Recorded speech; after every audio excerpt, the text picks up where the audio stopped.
ยังมันบริไปมาที่ไรมันบริไปกินได้ก็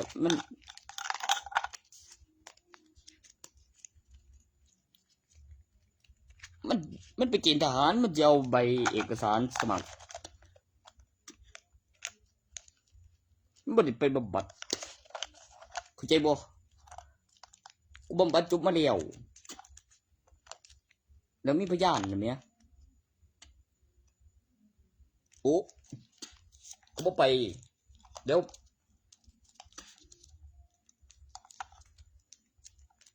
สิพาต่อยังอยู่หั่นฮะไปอยู่บ้านแล้วเจ้าก็มีเงินมีเกมเล่นอยู่แล้วมีของมียาที่ทางอยู่ล่ะที่ทางบูมียังเว้ย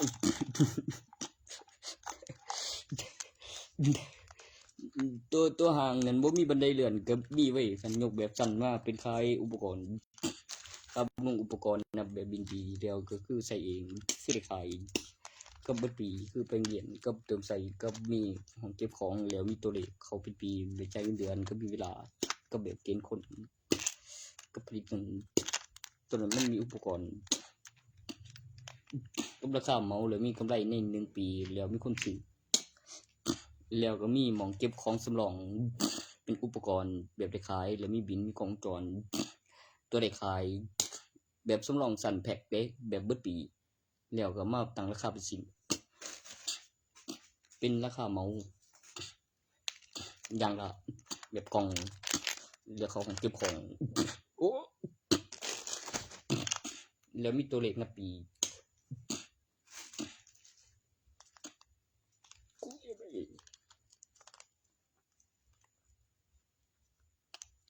มันยังมีประเด็นอยู่บ่วะในห้องนั้นนะบ่ในห้องเก็บของนะบ่ห่วยกล่องนึงมันก็มีหลายสั่นเบิดหน้าแพงสมมุติจักคือแบบราคาเหมาแบบสั่งเป็นกล่องตัวนั้นก็เอิ้นเหลือจากหยังวะ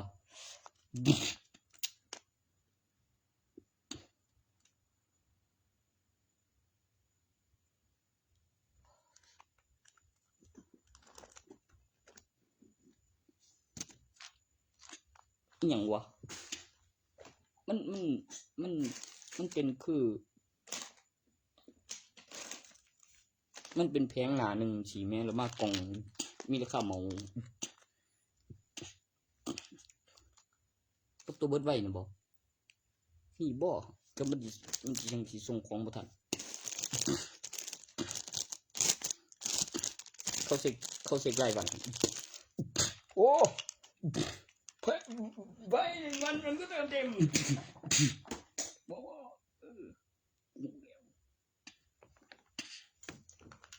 ตัวกำหนดเวลาแล้วตั้งราคาของเงิน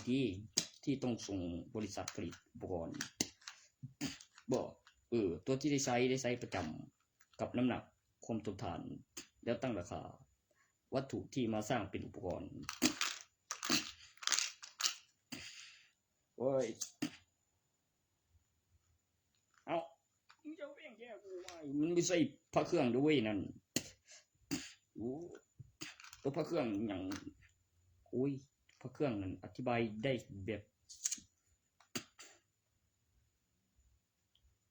ผลิตเงินมีคนเล่นด้วยกับผลิตมาไม่สูญสลายและไม่สูญสลายอวดอ้างส่องไม่น้อยลง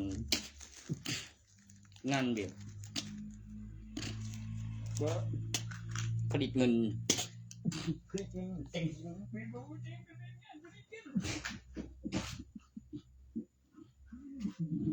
ว่าผลิตใช่ป่ะไอ้คือบ้าผมก็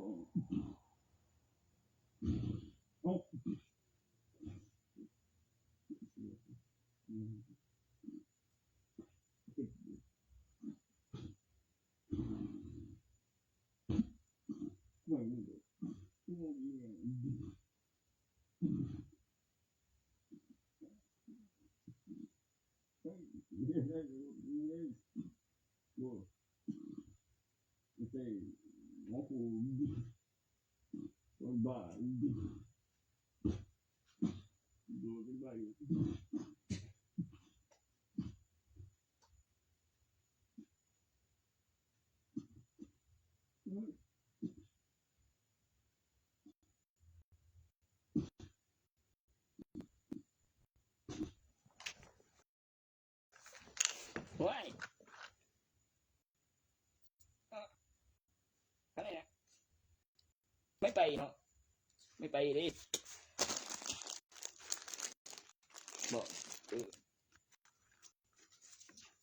ไม่ไปได้กูถึงกำหนด10 ปีเสร็จกูยอกับหลักฐานนั้นมาก่อนกับปันใบทะเบียนบ้านบัตรประชาชนแล้วมีใบทะเบียนบ้านแล้วมีลูกแล้วมีหลานแล้วมีลูกกับหลานแล้วอายุถึงมีสิทธิ์เลือกตั้งลูกกับหลานตรวจบัตรอายุ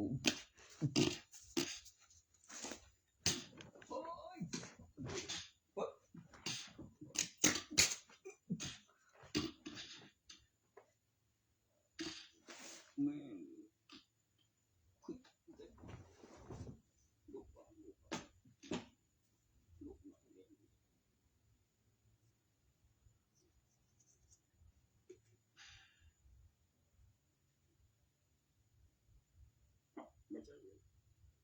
โอ้ตัวนี้นะไม่มี ATM แล้วโอนในโทรศัพท์ได้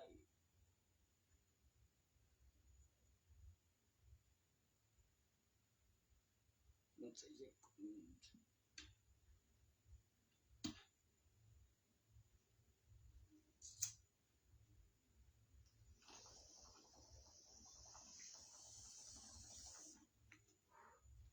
ช็คก่อนใช้พนักงานโอนให้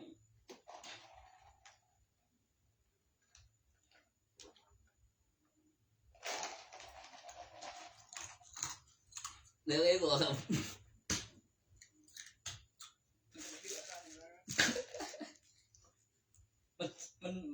มันซื้อพนักงานมันอ้างใบไม่เหรอมันรอจริงพิเศษด้วยมันใกล้ธนาคาร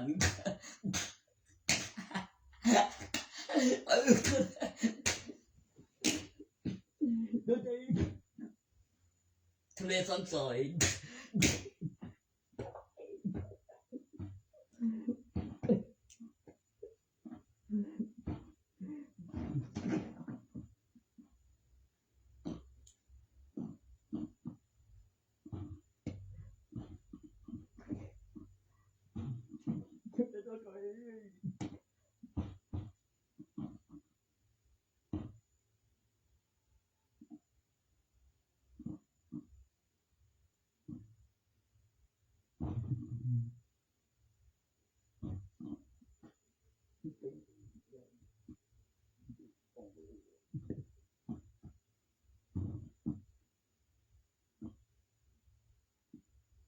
ที่ต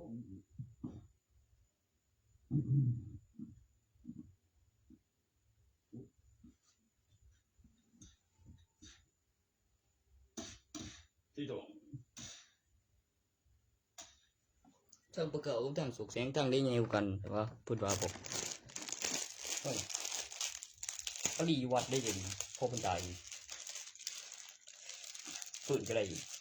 เดี๋ยวก็ไปตั้งหานเดี๋ยวขายขนมเดี๋ยวก็มีร้านใส่อยู่ก็พอแม่งหรือวันกับอีกเรื่องแม่ก็เมื่อยกับผู้หญิงบอกว่าเดี๋ยวนี้เขาเอิ้นหยังจะว่าโอ้ก็ผู้หญิงก็ยังโอ้เดี๋ยวโอ้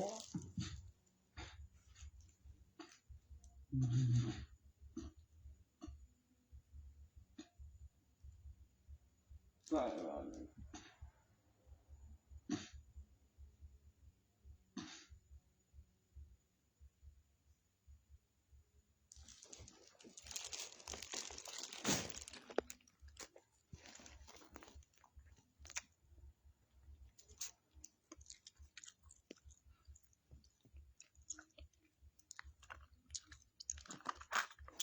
เอาพยาบาลเป็นบาปเลย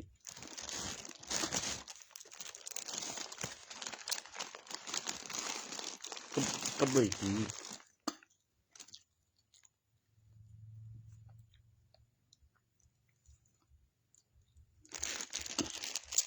ใส่ตัวบุซุนสไลด์บนหน่อยลงละ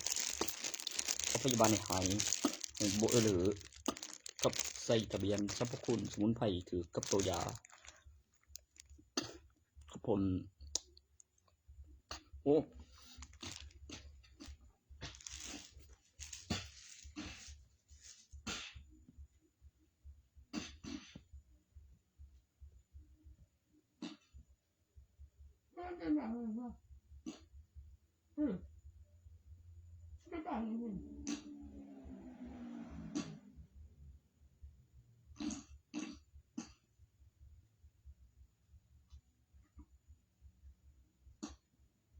ล้างว่า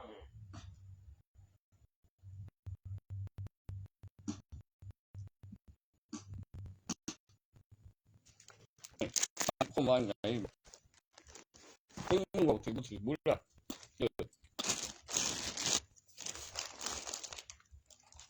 กูยังเดเบรกเลยคิดมึงก่อนผู้วางกูเสียงบ้าแล้วพิมพ์บัตรก่อนกูเอ็นเงินนั่น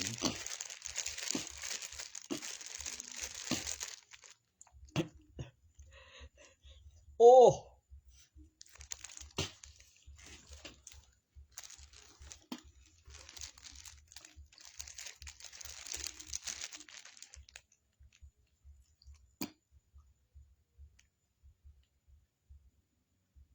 มักง่ายปกติสิทุกอยู่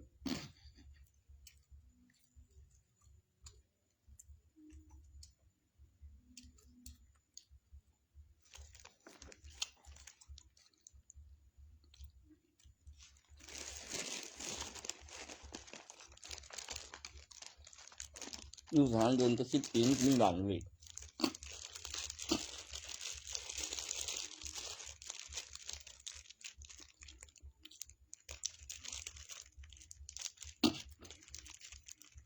สถานดูสิมีหลังมีหลังข้างนอกนั่นบ่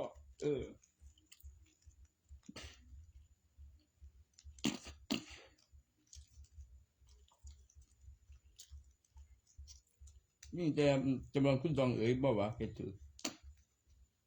ตอนมีกรอบกระแพงดงก็10 ปี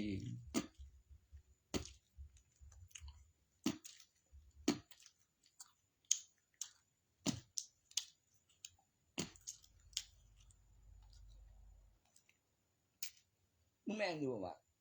กระแบกเบรผมแค่ไม่รู้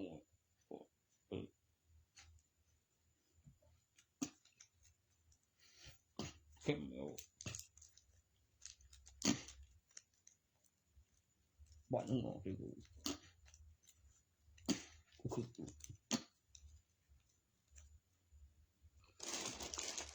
ราคาฟอร์มเพื่อไม่ลดคิดในโกบ่วะฮะกูบอกมาเรื่องวันสั่งกูต้องเฮ็ดรีบน้ำต้องเฮ็ดไม่สั่งบอกว่าอยู่แบบคือโมเมนต์น้อยมีหลายอย่าง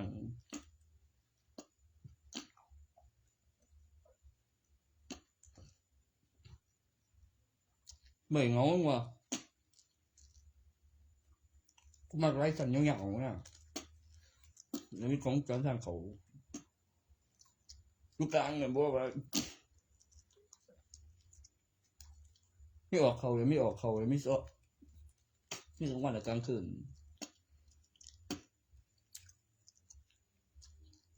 มันก็จะมี2 หลานนะกลางวันกับกลางคืนโอ้ย2 หลานทุกจ่อยบอกปจีบอกว่าปจีไอ้สุดซอยได้สุดซอยได้มี2 หลานแป๊บกันงานเลย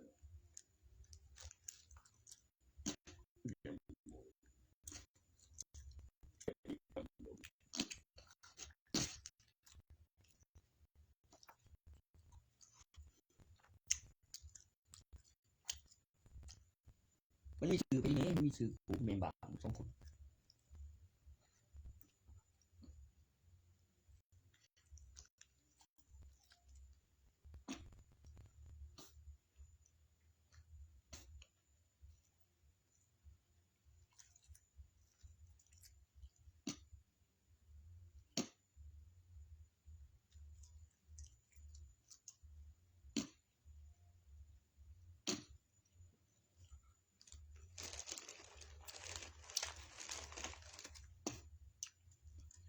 ตัวเองปวดหัวซึ่งมีตำรวจ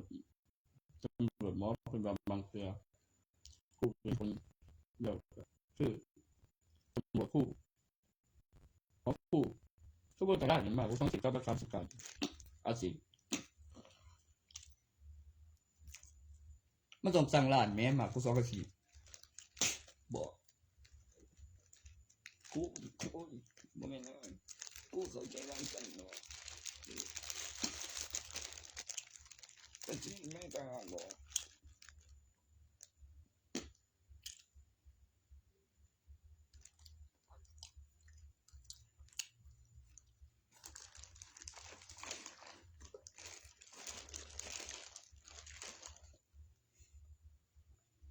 โอ้โห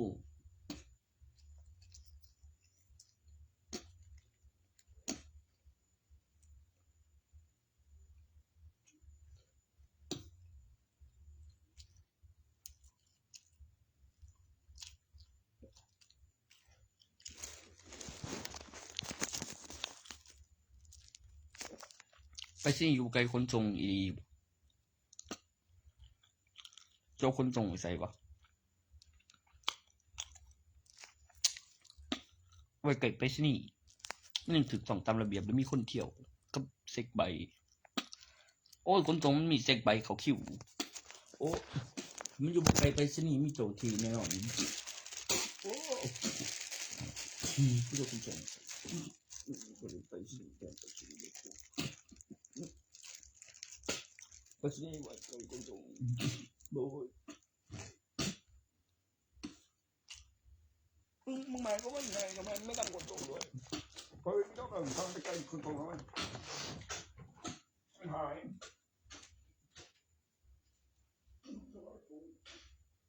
นี่ทำไม่ได้ต้องใกล้ๆคนส่ง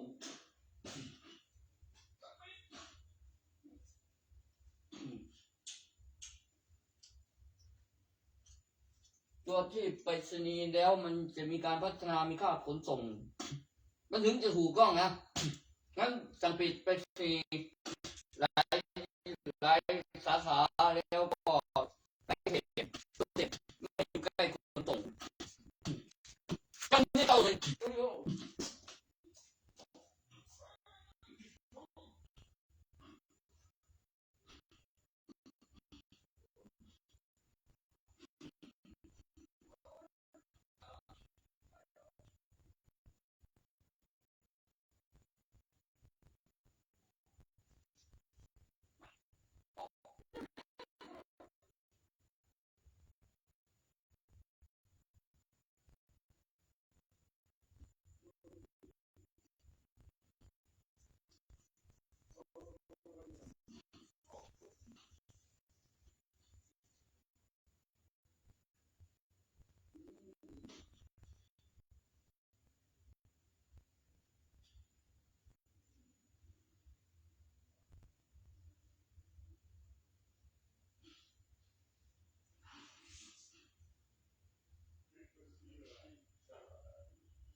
ปิดไปรษณีย์หลายเขตถ้าไม่อยู่ใกล้ขนส่งจะว่ามันท่าบอดเจ้าที่ตำรวจเข้าเลย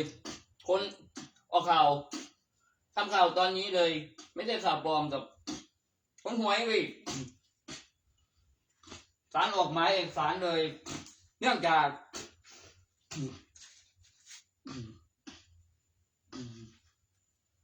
คนรู้สึกความปลอดภัยของทรัพย์สินของผู้ฝากทางไปรษณีย์แล้วขนส่งมี การเข้าคิวแล้วเซ็ตเวลาส่งของกำหนดเวลา1วันและภายในต้องอยู่ไม่ไกลขนส่งมีรถเที่ยวมีเจ้าหน้าที่เซ็ตวันที่เวลามีการเข้าคิวเพื่อรับผู้โดยสาร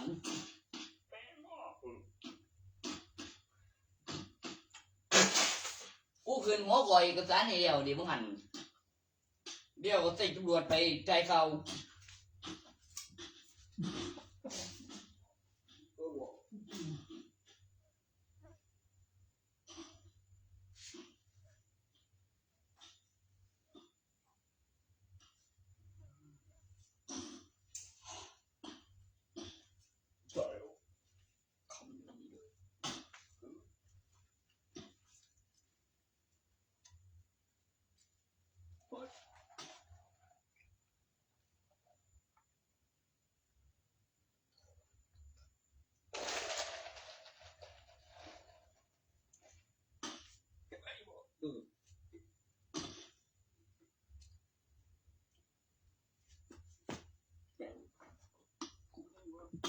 กูแล้ว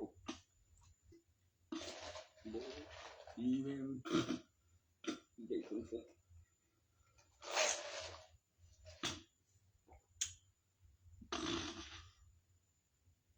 พูดถูกเลยว่ะ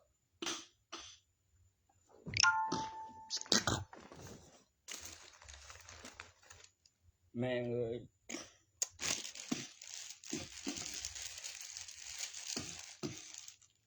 ไปซื้อมาจากอะไรเนี่ยต้องไปใกล้ๆกู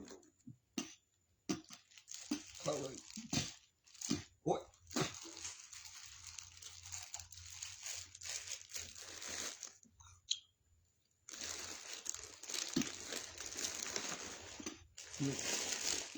บอกโอ้โหไอ้ฉัน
แล้วก็ปล่อยไปผมจะติด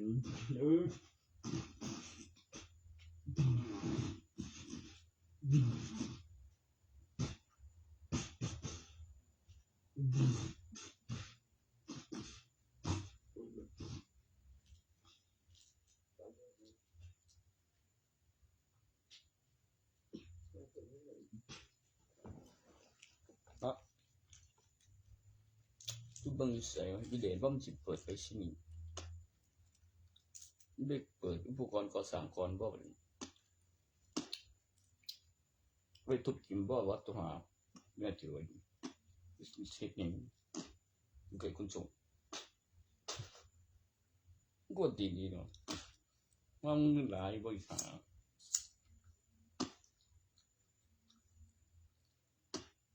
ทุลิมครับบ่ก็เติมคนส่งบ่ว่ามึงสิเติมหรือมึงสิทุบทิ่มความสุขทิ่มก่อนหน้าอีกไปมุมเจ็บมาอีกมันเฮ็ดใส่เบิดไก่วัดด้วยเบิ่งกงมันเหลียวก็ตีของแพงเพราะไหมแม่ง มันแล้วสิเอาไว้ทุบเองหรอกคนพ่อใจยามใดกูว่าไปสิอันนี้อยู่หรอกไปสิไง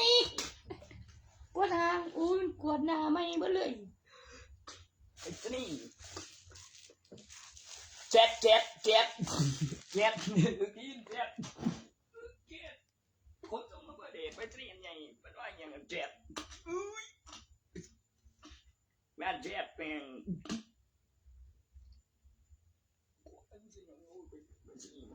เจ็ดไก่คนตรงเจ็ดแม่โอ้เจ็ดโบ้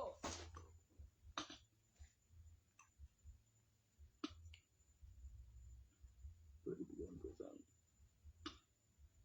ยังเรื่องไม่ถูกจริง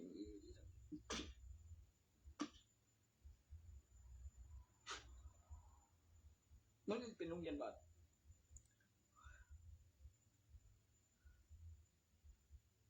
เขตบ้านออกไปทางพุ่นดูหรอกแต่ขันทางนี้เนี่ยสงสัยเขตมีใบทะเบียนบ้านมีแต่ทหารทางพุ่นละจังสิแมนตัวอยู่ไปสนี่นี่มองไปทุกทีมมันแท้เสื้อกูบอกเลยเปลี่ยนเป็นคลินิกอนามัยบอกมันจะเปลี่ยนเป็นคลินิกอนามัยหมู่สิบดูดอกบอกคลินิกอนามัยหมู่สิบอนามัยหมู่สิบ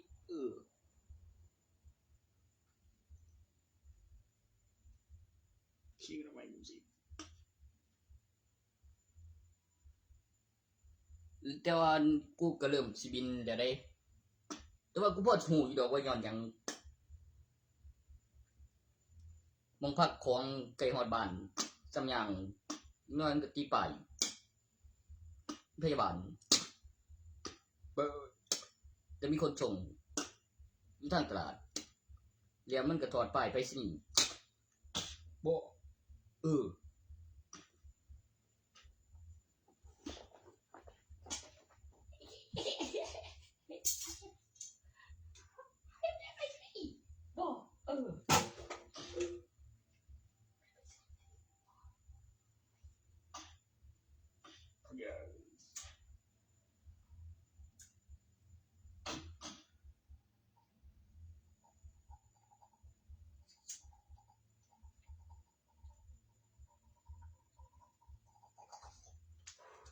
เฮ็ดไห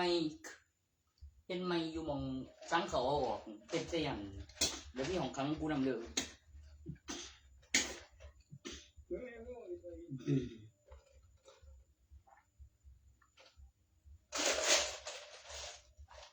ใส่ทั้งหนามูจิตเลยแบบมีครั้งกูจะของเขาไปเบิ่งสารแมงคุบุยบู๊เอากังคง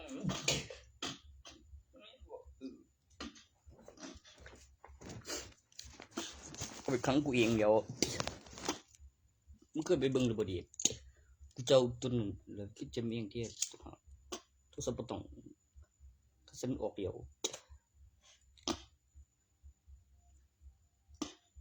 กับสมุดปากกาก็ไปตกอยู่แล้วมีพยานยืนเฝ้าเข้ากระจกเลยกวนน้ำแล้วบริใส่โทรศัพท์แล้วก็มีหลักฐานแล้วออกเทเดี๋ยวมันจะผสมคนหนึ่งตายดูจำได้นี่บอกแบบเคลื่อนเปลี่ยนฉากหลังแล้วนั่งทึ่งเตียงอยู่หรอกก็มีหลักฐานในกล่องจรกูสิบเปียกใจปานใดมันติดกับโครงสร้างโอ้ย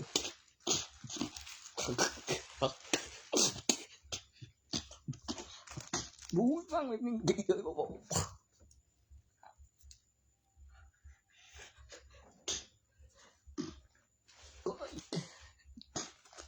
า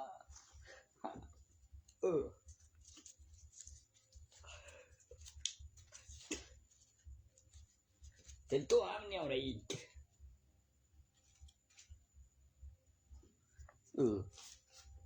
เกิงมีห้องที่มึงน่ะแม่บ่เมื่อบ่เข้าห้องมันบ่แม่นโอ้ยกูคือดอกเดียวบ่มันออกข้างนอกได้อยู่บ่วะ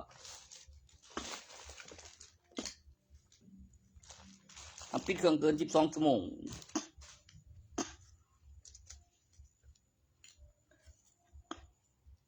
มันสิว่าจังไดวะบ่ว่าจังไดหยังก็นี่เด้หลักฐานกูบอกอยู่มีห้อง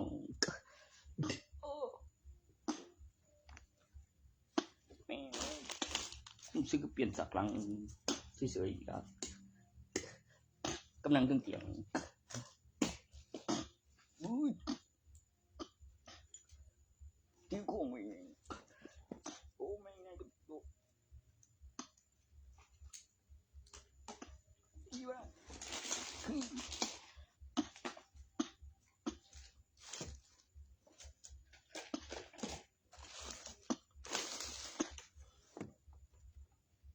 cũng còn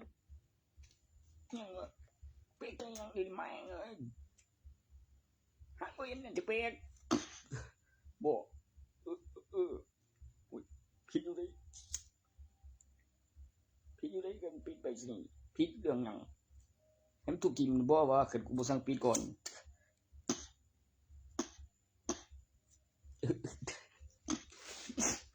thuộc kìm một khâu đéo thì làไปอยู่มองได้ก็ไปอีกกิโลมันจะ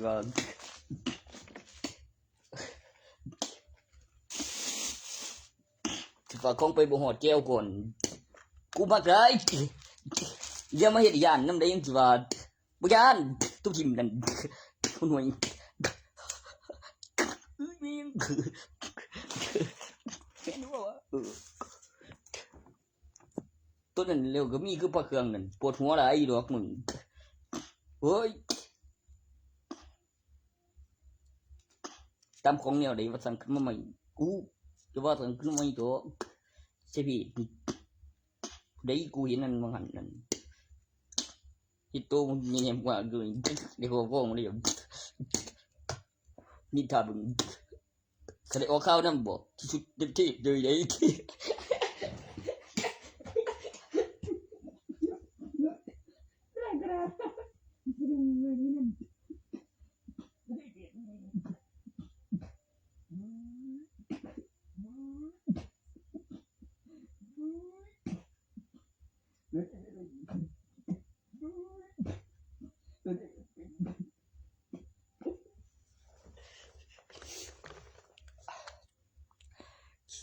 ใส่เวงใส่เวงดื้อ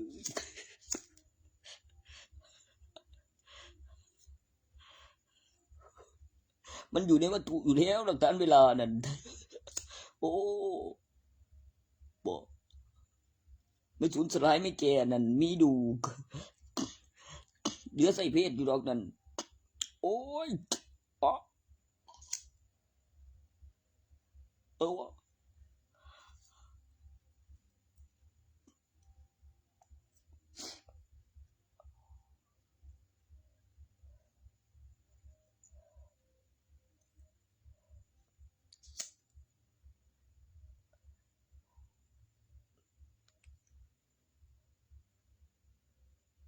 ว่าเปิดแอร์หลับมั้งวันนี้ไปซื้ออีกอยู่โดนมงแล้ววะก็4 ทุ่มสงกรานต์ซื้อจาก2ดูช่วงเวลาเที่ยงคืน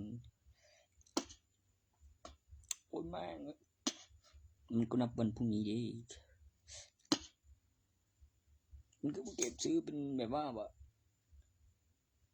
เฮ้ยตัวนั้นตัวเก็บซื้อแบบว่านั้นมันต้องมีแบบไม่หยุดไว้มีแบบคือว่ากับกูก็บ่หยุดนะแม่โฆษณาด้วยมาบอก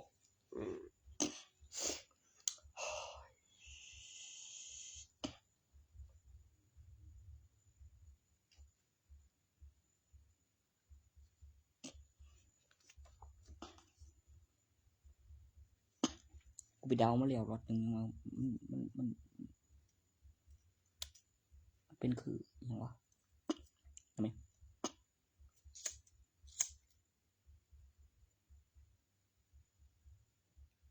เฮ็ดถูกเว้ย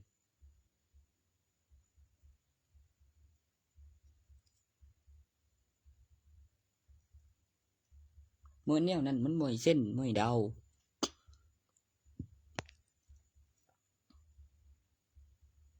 บ่เฮ็ดหยังวะตัวเดานึงก่อนได้ของก่อนกันสิขายแบบเต็มๆอยู่ในครั้งก็มีอยู่นี่จะได้บ่รอบนี้ตีนมื้อเดียวบ่แล้วเอาตามส่งนำ CDC นำระยะคักกว่านี้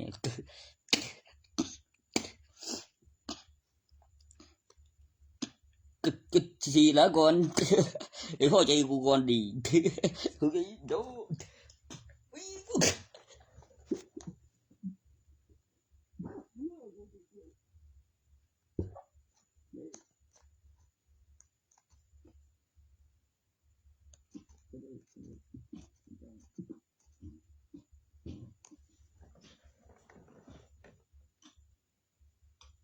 จำไม่ได้จริงๆแน่นอน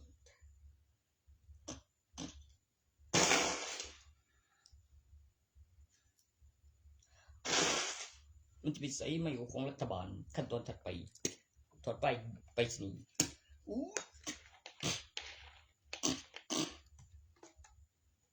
สถานีอนามัยบ่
ก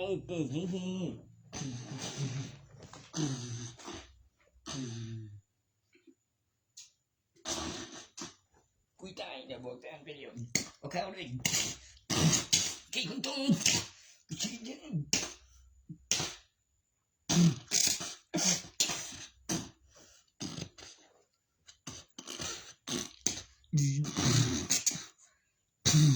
เจ็บกูยิบเบิ่งพนักงานเจ็บนี่ไปสิเป็นยังคือติด2เจ็บกูสั่งนักบ่โอนเสียงกำนัง กับหลักฐานวัตถุภาพแบบเอกสารเขาเอกสารและโพสต์มองไกลที่สั่นแล้วมีหลักฐานอุปกรณ์การสร้างมันที่สมัยโอ้สิไปแบบเสร็จอยู่ดอกก็ขอความไปฮอดก่อนเว้าเรื่องกับรูปแบบแล้วมีปุ่มพิเศษแล้วไล่สายแบบปุ่มกดสัมผัสหัวเทียนแล้วพกมาเองเบิดเขาแบบอัดอากาศไปแบบพลังงานไฟฟ้ารวมตัวมาเองเดี๋ยวมีเสียงโอ้ไปกูไปจิ้มเข็มเจียดบู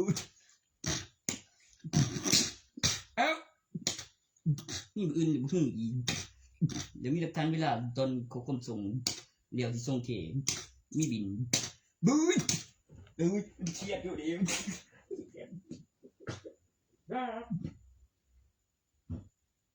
หนูเชียดเทคนิคก่อนเขาเรียนแม่ไอ้คนรับสารแต่งตัวเหมือนด้วย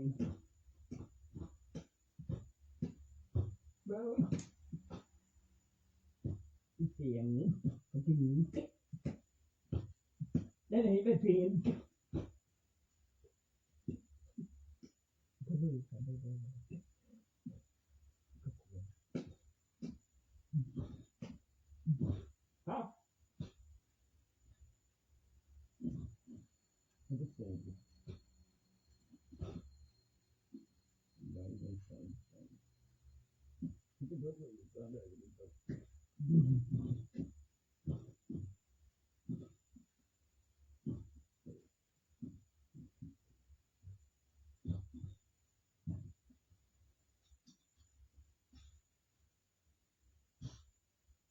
มันก็เป็นเอกสารเดเพื่อสร้างอีกอุปกรณ์ได้เก็บสะสมแบบซ่องฝากขาย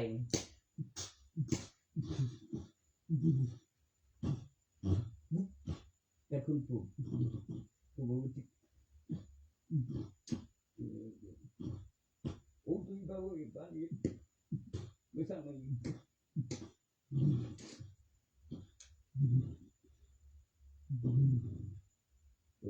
สั่ง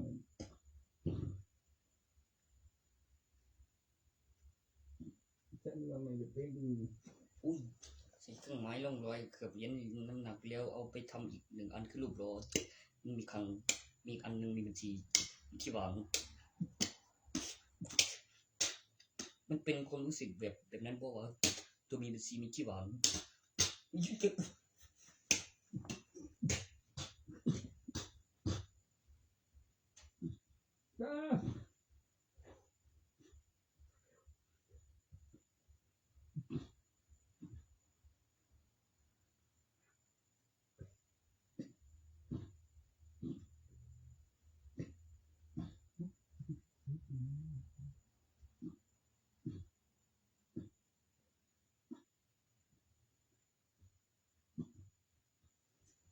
เทียบได้ว่ามันใส่ปีศาจทีหลังนี่ยังคิดอยู่ในเหรียญเดียวแล้วมีหลายเหรียญเรียกเป็นเครื่องดูจะเป็นเครื่อง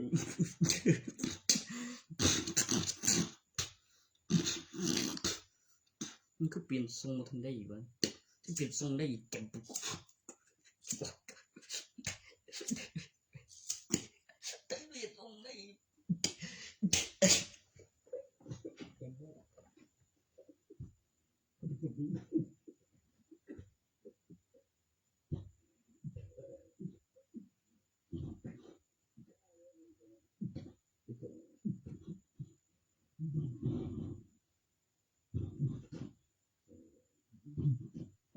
来不及动。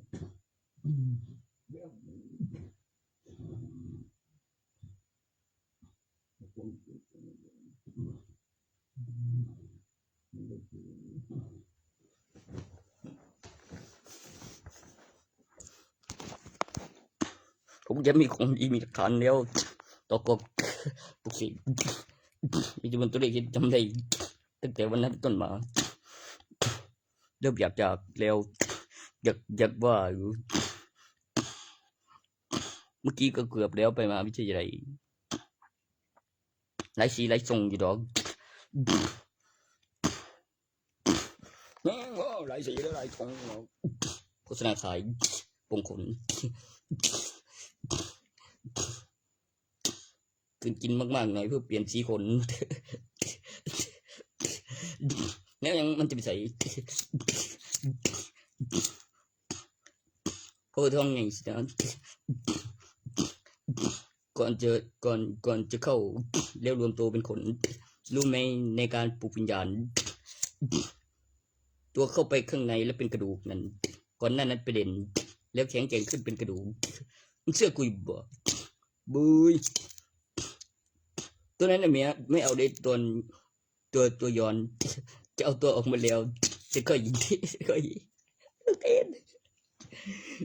ตัวนั้นจะกินแล้วเดี๋ยวเมียใช่ตัวไหนเป็นการพัฒนา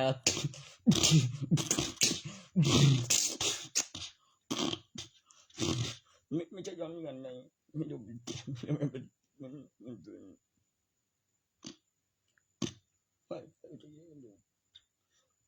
แป้งกับนมเป็นกระดูก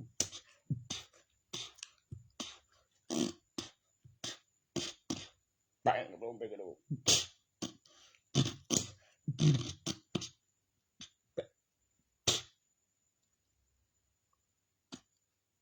คลุบไหม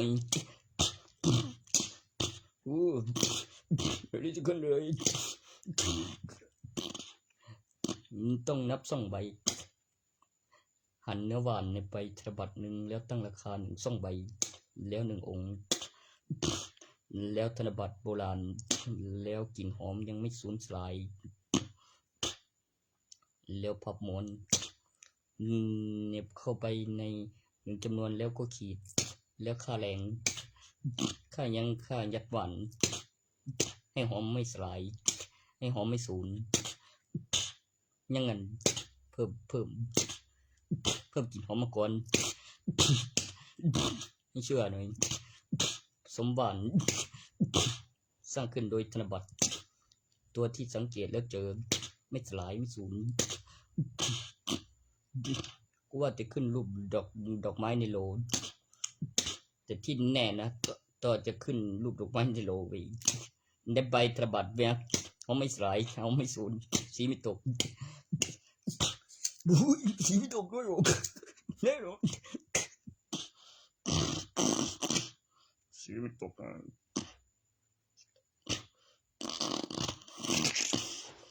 ไม่ติดเทียนทิ้งสวยๆมีน้ำหนักของเหรียญมีระยะเวลาแล้วมีกำไรและมีการสะสมตั้งแต่วันนั้นเป็นต้นมาในการสตาร์ทแล้วออกมาเห็นก่อนของจำนวนการตั้งราคานับอย่างละตั้งแต่เป็นเมตรตั้งราคาได้มาจริงๆกำหนดเวลาข้ามคืนมีหลักฐานมีคลังบัญชีมีบัญชี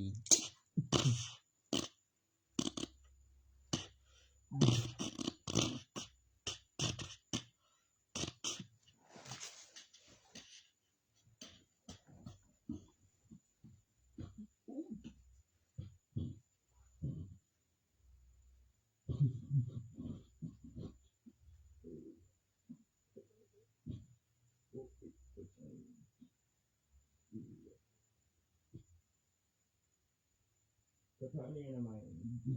ดูสินี่ยังถูกยึดตาม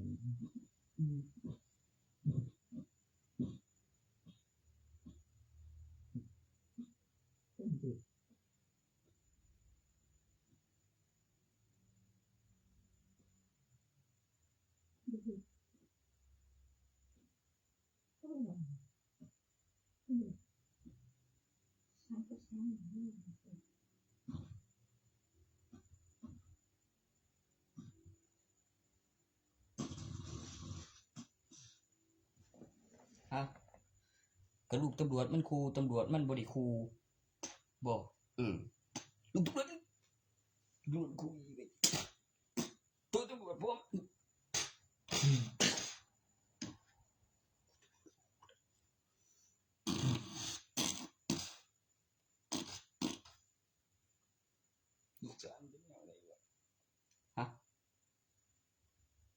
โก้เขาเกมไปแล้ว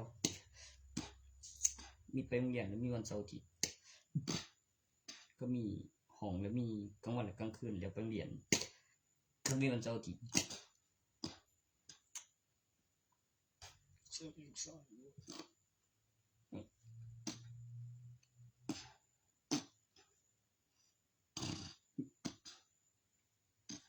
ก็ทหารเลยแล้วบัว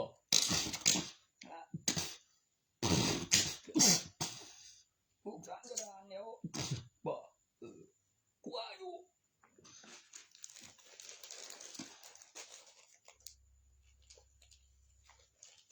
ผู้สารกระดานจีเนาะสารกระดานยังเหรอเขาเวียนจะเป็นผู้พิพากษาก็มีประธานมีทนายมีพยาน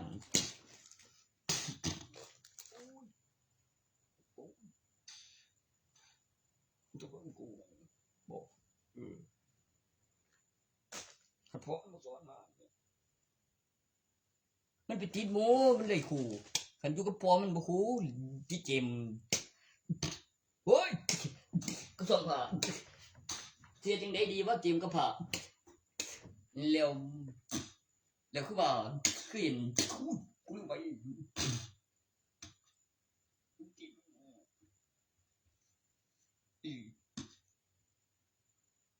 เงินบ่แบบเอาวีในโปแม่งดูกันวนเอาอีกคือโอ้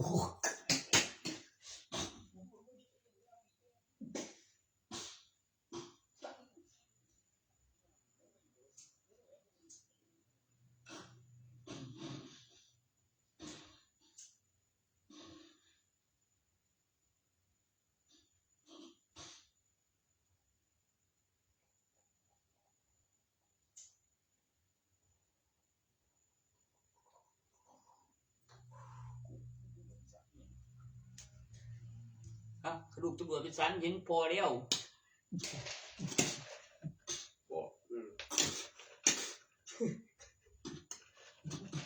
ตั้งที่ชี้มันเป็นตำรวจอยู่หรอกก็หูระเบียบอ้างยังวันนั้นอ้างโก้มันจะดูปัด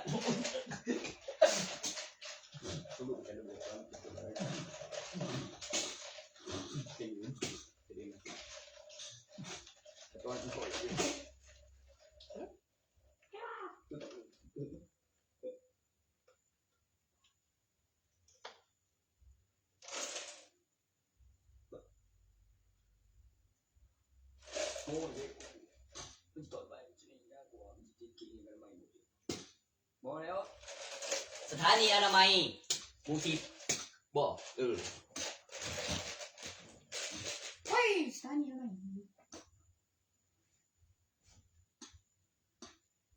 คลินิกมันมีเจ้าของต่างหากมันเป็นหมอตรวจแล้วมันบ่พอมันต้องไปหูกฎหมายมันเป็นคลินิกมันเป็นสายเลยตัวเป็นคลินิกบอกคลินิกสายดีโอเคด้วย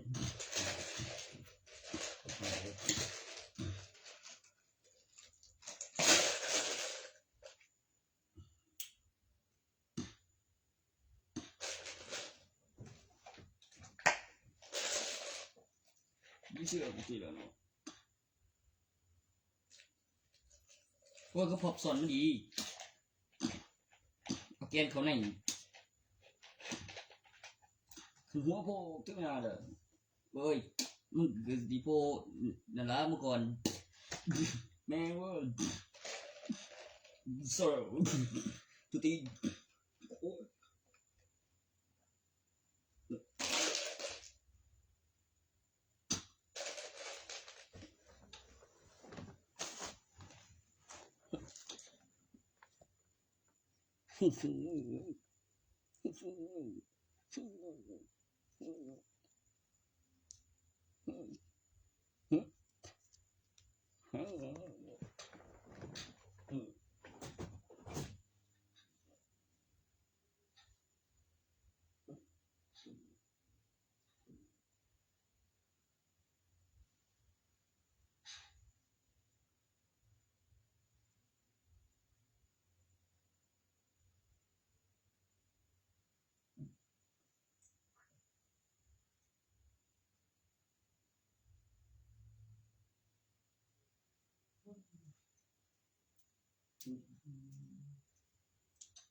แล้วคือได้ขาย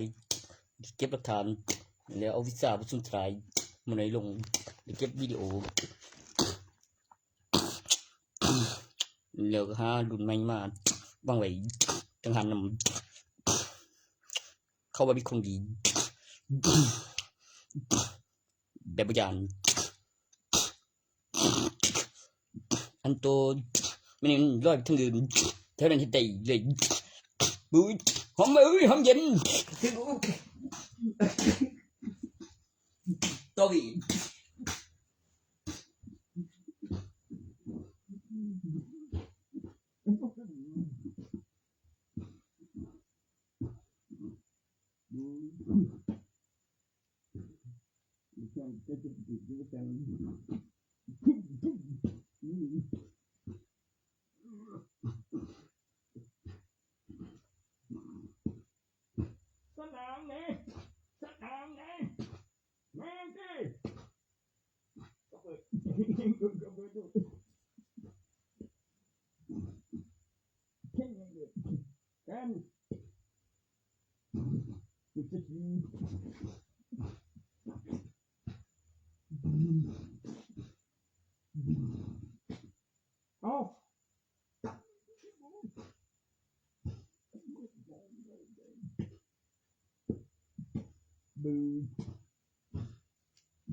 เดี๋ยวแม่งไปสั่งไก่หั่งเลยเดี๋ยวก็เห็นเบิ่งก็มีตัวได้มาใหม่แล้วมีหยังแปลกบ่ที่บริเวณบังไว้เคยส่งเสียงเขาเขียนไว้มันบ่ได้บอกที่ละเห็นเบิ่งทุกท่าน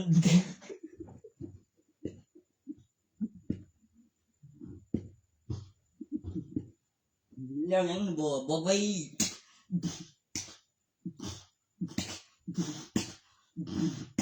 เด็กพักตัวไหม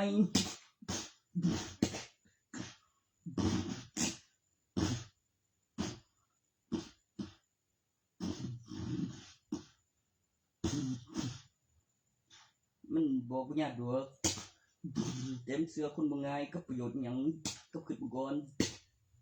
กับตายเป็นวิญญาณก็บ่ลืมคืนมันต้องคุ้มฝูงผีวิญญาณบอกให้ผีบอกเขียบบ่มีน้ำหนักในกล่องตาเห็นบ่จริงส่วนวิญญาณมีความคิดมีความสึกเพิ่นก็มีจำได้ทางเมื่อไปทัดรถไปมึงบ่ย่านมึงบ่ย่านเว้นผิดกฎหมายจุจีกูเองได้ฝึกมาตัวพ่อจริงหั่นบ่เกิดนั้นมึงให้เกิดความหอนแล้วมีความสึกแล้วมีน้ำไหลแล้วนั้นเขาเอิ้นหยังว่าปลุกไฟในวิญญาณให้เกิดน้ำหนักให้มีความรู้สึกให้มีความคิดให้มีตัวตนกับประโยชน์ปลุกไฟวิญญาณตัวจิตมีไฟมีแสงสีมีน้ำหนักเพื่อสังเคราะห์แสงเป็นแกนเป็นเพชร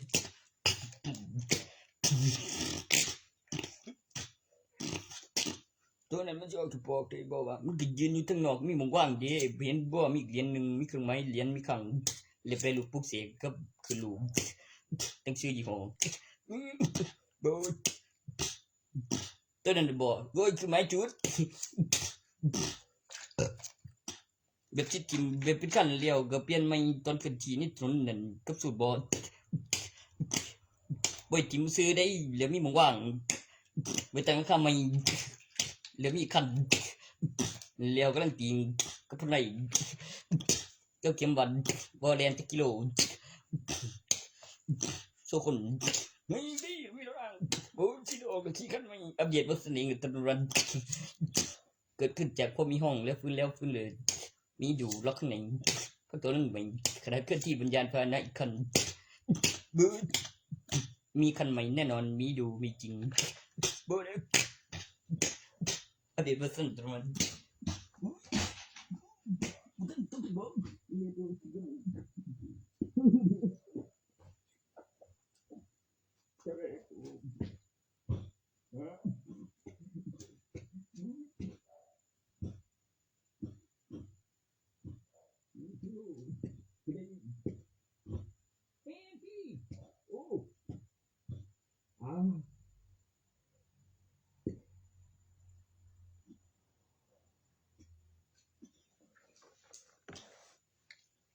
กูเล่นจักรยานคันนั้นอยู่เดือนกูได้ปันไปเลี้ยวก็เป็นมอไซค์ซิ่งก็เลี้ยวติดท่อดังวุ้นมีเวลาใส่บัญชีคนมีคันนั้นก็ไปจอดยังเวียนบอกว่าเวียนสูงตู้จักรยานเป็นมอไซค์บางอย่างนี้จักรยานเป็นก็เชื่ออย่างว่า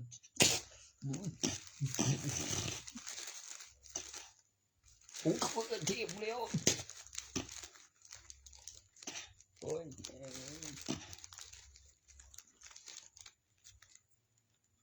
มีสองคันอยู่คันชีพูคันเขียว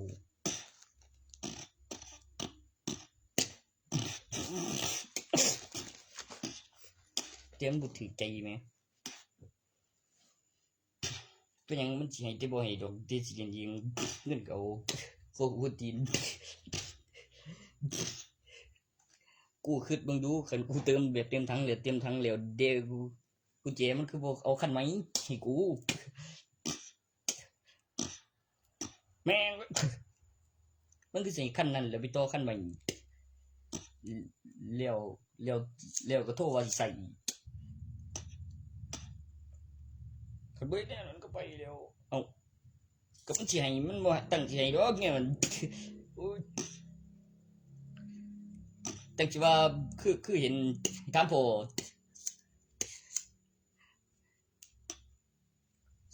สักบ่ได้ถามพ่อกูอีบ่ก็มึงแล้วก็พ่อกูบ่ได้ถามอีกกันบ่อยู่ตายกันบ่โอ้ยมันอยู่ก็นอนคนละหลังออกเฮือนบ่นอนเรื่องหยังนี่มันนอน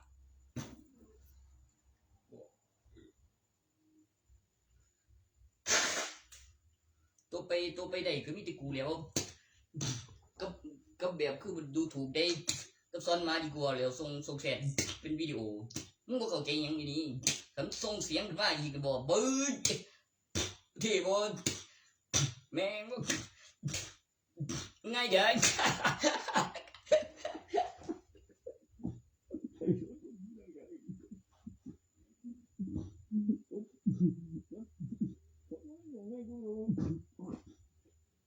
โอ้ยคือเด็กใหม่ๆบ่ทันมีไปเฮ็ดให้เปรี้ยวนี่เสื้อกูบ่ได้เดี๋ยวอธิบายดีๆเสียงไปเล่นน้ำไผกูกูเอาไปส่งเสียดกันเองดูที่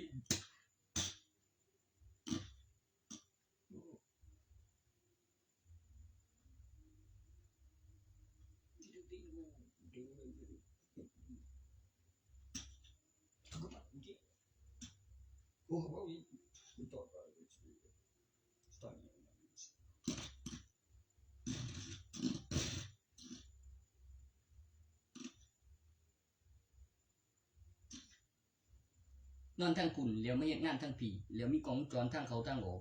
ก็จีอยู่หมองนอนกูจีโอ้อยู่บ้านจีล่ะคันมันติดชูหน้าห้องแผนกได้บ่กู กูเรื่องไปส้นกันพอดีอยู่ก็เพิ่นนั่นอยู่มองทางเขาเลยกำแพงก็กับเดี๋ยวบริษัทก็เฮ็ดงานอยู่ประมาณวัน2 วัน3 วันอาทิตย์หนึ่งก็มีมื้อนัดก็มีกุญแจห้องโอ้กับเงินเดือนทอ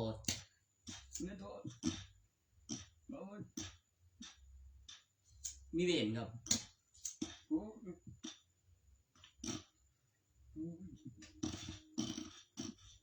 เวลาไปหน้าพอดีบอกกับสวนอาหารคือสันมันก็ยังแห้งเดี๋ยวปัจจุบันถึง5 ปีบอกคือว่าโรคส่วนตัวโรคจิตเนี่ยนับบอกโรคจิตสีเดียวกันกูใจก็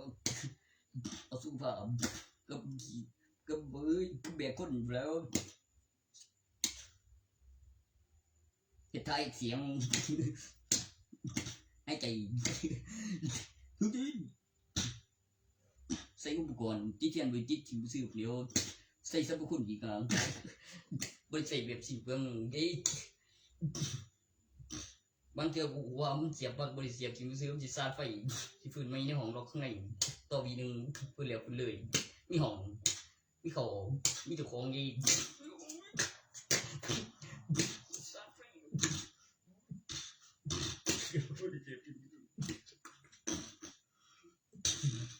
แล้วก็มีหมอแปลงแล้วมีพ่อแปลงแล้วมีบุหรี่ไฟฟ้าแล้วก็ปั๊บสมบูรณ์แบบแล้วบ่เป็นอันตรายต่อร่างกายมันเขาประมาณนั่นล่ะแต่ก็ใจไว้มันต้องมีหม่องเก็บพลังงานไร้สายแบบพกพาบ่เป็นอันตรายในแอปพลิเคชันแล้วก็มี Android โทรศัพท์เพื่อตอบสนองต่อโปรแกรมที่สร้างสรรค์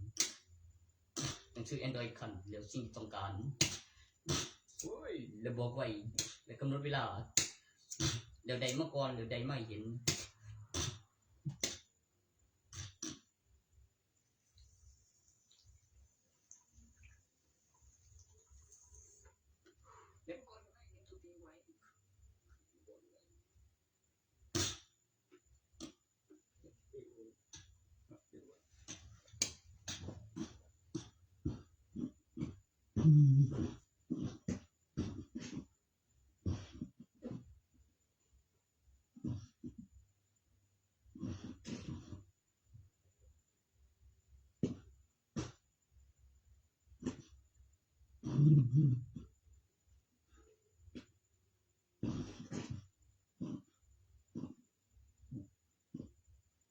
ตัวนั้นมันยังหมุนยังสั่งไม่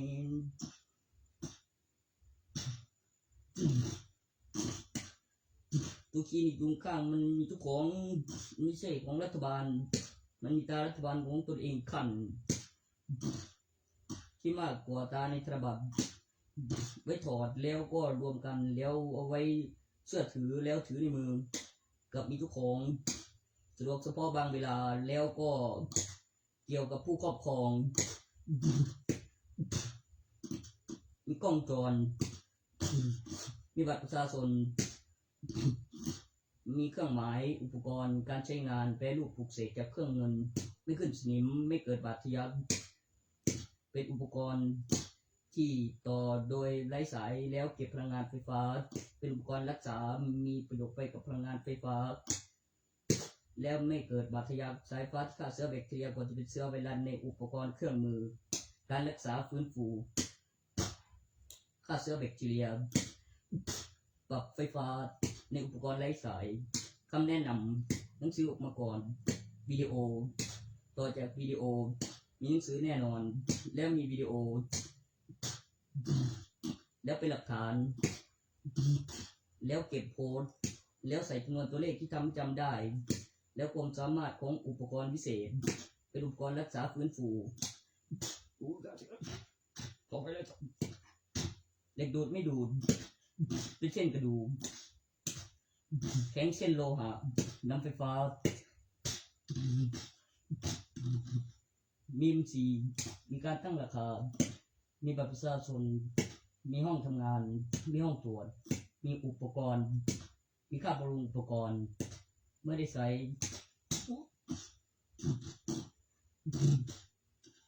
ก็ไปเสร็จบ่ว่า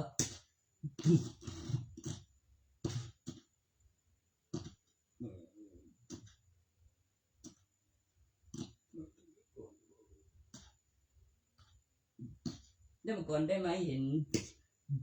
กับยังว่าจิตไปก่อนได้ไหม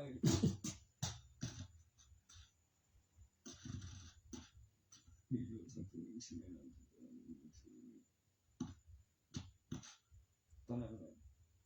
มันจะมีโอ้ยตอนคุณไปเอาที่อื่นบ้าง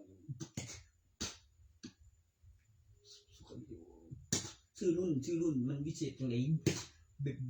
บในเรียนแล้วองค์พระแล้วเก็บคำแนะนำวิธีการใช้แล้วถ่ายรูปไว้แล้วเปลี่ยนคนแล้วเงิน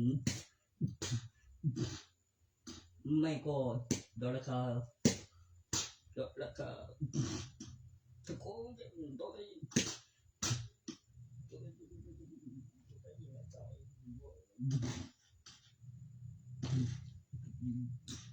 มันจะมีส่วนผสมของธาตุเหล็กได้ยังไงกับเหล็กดูดมันต้องมีเหล็กแต่เป็นภาพคงเนี่ยแม้ขึ้นรูปแบบเสร็จมันเดี๋ยวบอกโปรแกรมทำไฟแน่นอนเนื่องจากเหล็กดูดมีส่วนผสมของโลหะน้ำไฟฟ้าโอ้ย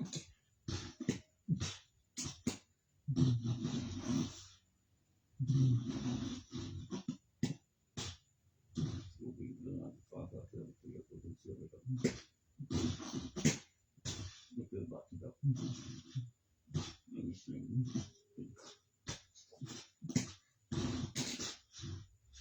โอ้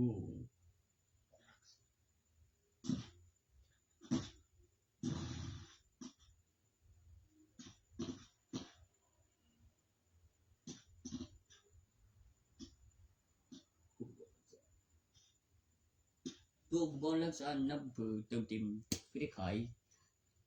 ตัวสร้างเสร็จก็ตั้งราคาแล้วเรียบแล้วตัวเป็นเครื่องต่างหากได้กับหนังสือคำแนะนำวิธีการใช้บอก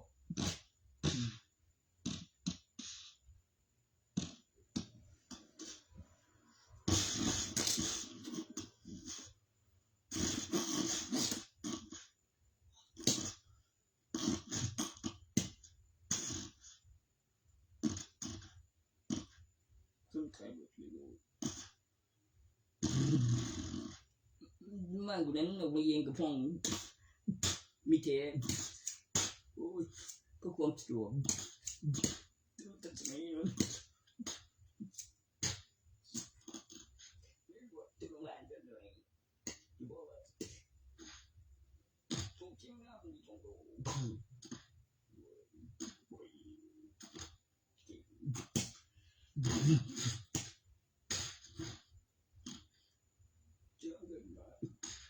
ยังจะดก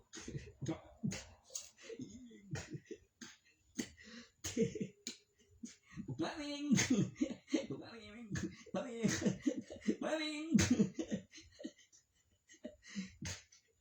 กันสีแข็งกูดิอ่ะสู้ได้ยังไงฉันก็ยังใช้ผิดเอาก็ได้มวยบ่สมตึกะ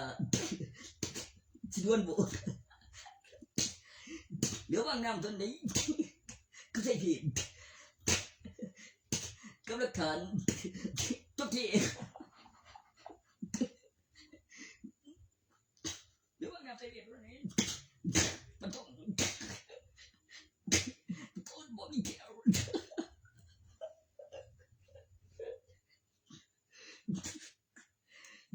จุ้งกูยังไง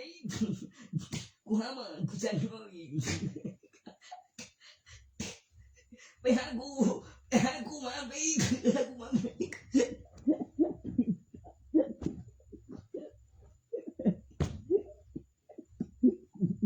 กูบอกเลยกูมา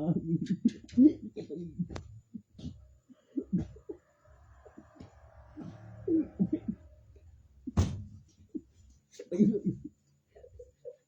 ขี้ไปเลยชอบโอ้ถึงบอกเลยแล้วกูมาไป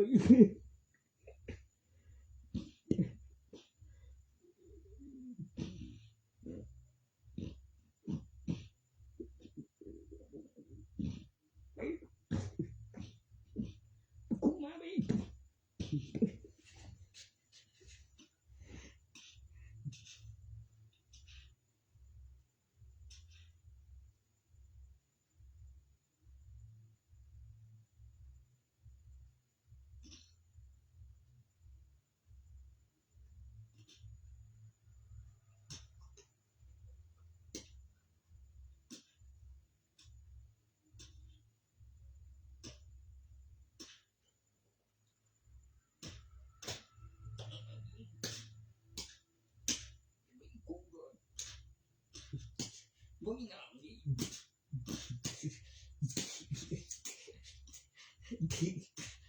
นี่มันนี่จิมีบ่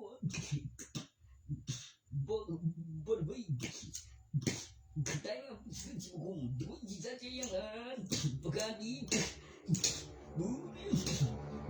เสียบ่ตัวนี้ก็มึงอยากด้วยเด้ชื่อ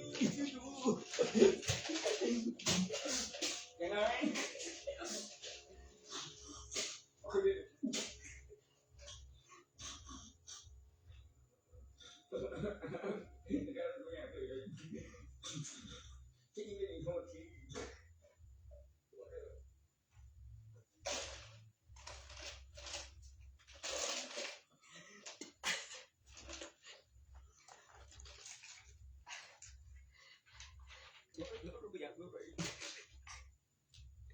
ให้กูนี่บ่ลืมบ่ยังคือมึงโดนด่ากันบ่ดี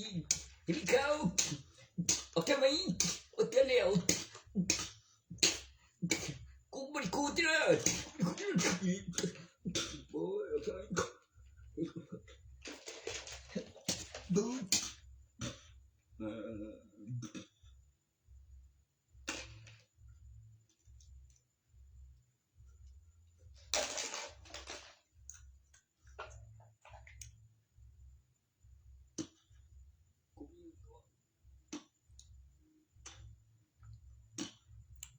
ตัวมีอึ้งยังบ่ได้ตัวพอบูมก็ยังบ่ได้บูมยังบ่เบิ่งบ่ออกเลยกูแซมได้เฉยแล้วการกันลวงกูสิเดือสั่นก่อนออกทางไหนบูออกทางไหน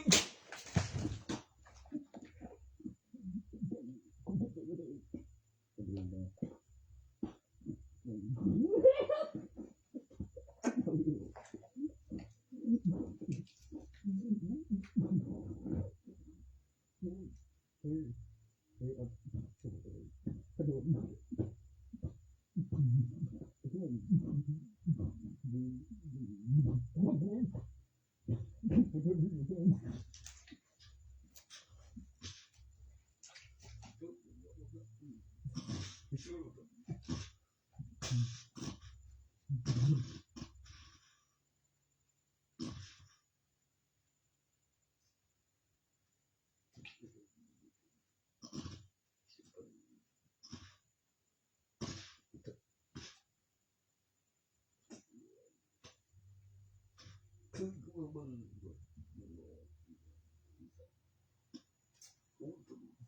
โอ้ยเดี๋ยวเราเจอกูเถอะมันโอ้คือดีก็สั่นวันก็แม่คงมีโอ้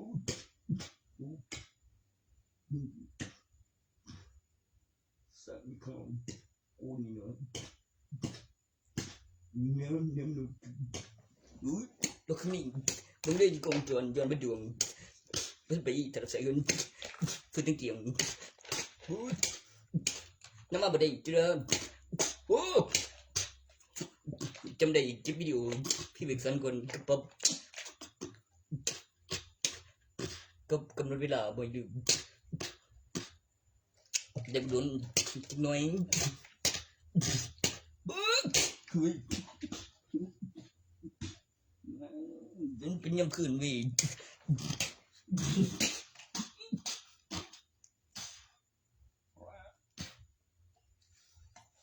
ไอ้ตัวนั้นน่ะโอ้ยช่วยตั้งเขาไอ้ตัวนี้มันดิตั้งนั้นมันเป็นเฟซช่วยไปมั้ยดูคนดวงจำหยังสแกนโค้ดบ่ได้อยู่มือนี่แม่จิงโก้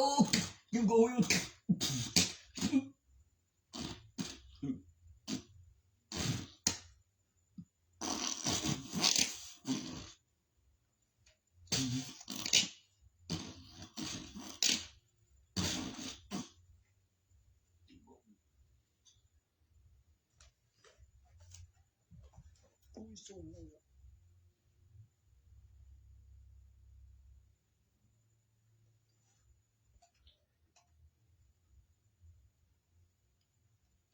บ่นะแล้วก็คือ ดูถูกนั้นเป็นประโยคเห็นค่าหน่อยบ่ว่าเจ้าต้องเว้าแบบเป็นประโยคแล้วก็บ่ต่างกันเด้ข่อยก็ว่าเบิ่งออกอยู่แล้วแต่ของข่อยเป็นเอกสารแต่เจ้าว่าดูถูกนั่นบ่คือเห็นค่าหน่อยบ่ว่าบ่แม่นโว้ยบ่ควรสำคัญเบิ่งหยังกับได้เทศมันไปย้อนดวงเบิ่งกองจวนดอกนี่โอ้มึงเลยฮอดหลักฐานเวลาในกล่องสะบัดถึงบอกไว้แนมท่านมีของโจรแล้วบ้านหลังใดบ่ฮู้แน่คันมีของโจรบอกไว้แนมท่านกับสะบัดถึงมันบ่แม่นคือก้อยนี่ครับสักฟื้นในห้องดอกนี่ย้อนถึงดวงฟื้นถึงเตียง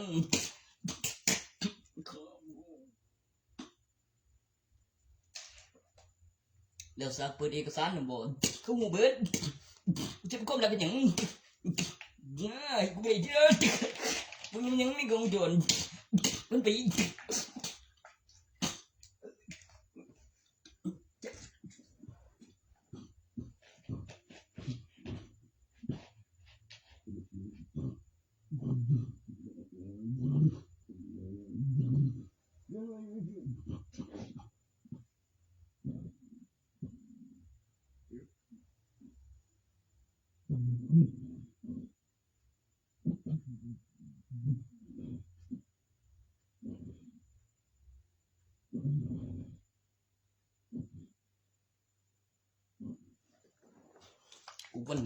กูวันนั้นชื่อสิว่าซั่น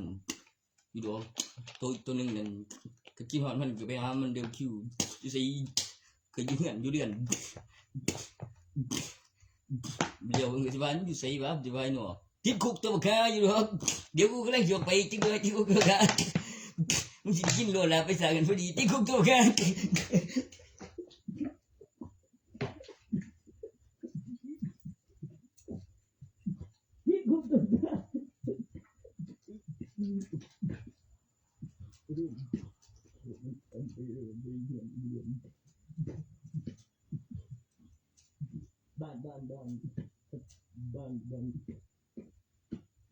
บ้านอะไรบ้านอะไรก็แพง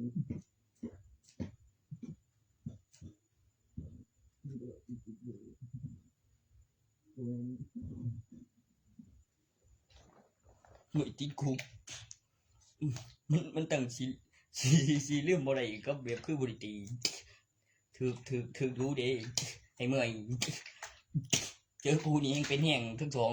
ก็บิวมันเป็นยังไง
มัน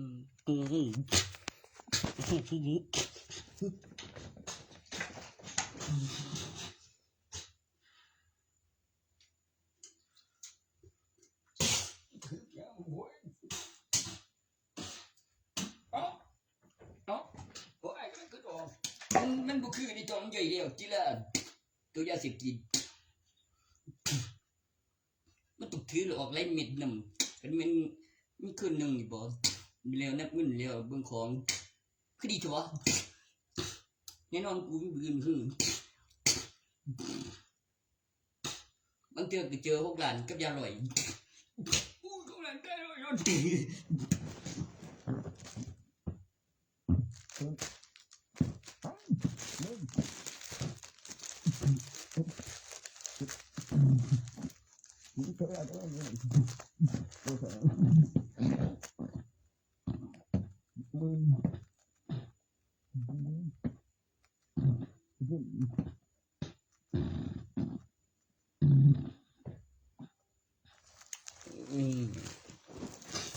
cho nên chết nhau đây vật cuối những từng khương máy lưu ý phi vụ như diễn như kiện liệu chiến cái đàn liệu này nóมีคนนำนี่เครื่องหมายมีพิมพ์นำมีกระดาษนำมีเหล็กมีเหรียญเหลี่ยวไทยพอเหลี่ยวกับโพดในแอปพลิเคชันเหลี่ยวก็มีข้อมูลซิงแอปพลิเคชันโดยตรงมันเหลี่ยวโพดเหลี่ยวได้ยุคสมัยอุปกรณ์โปรแกรมหรือของโจรใช้กับส่วนเดี๋ยวเบิ่งเม็ดเหลี่ยวก็ชิบกันโอ้คิดได้เบียบโอเคดีกูบอกอยู่กูอยู่ทางของตรงนั้นนี่ผมรับยังไงผมรับ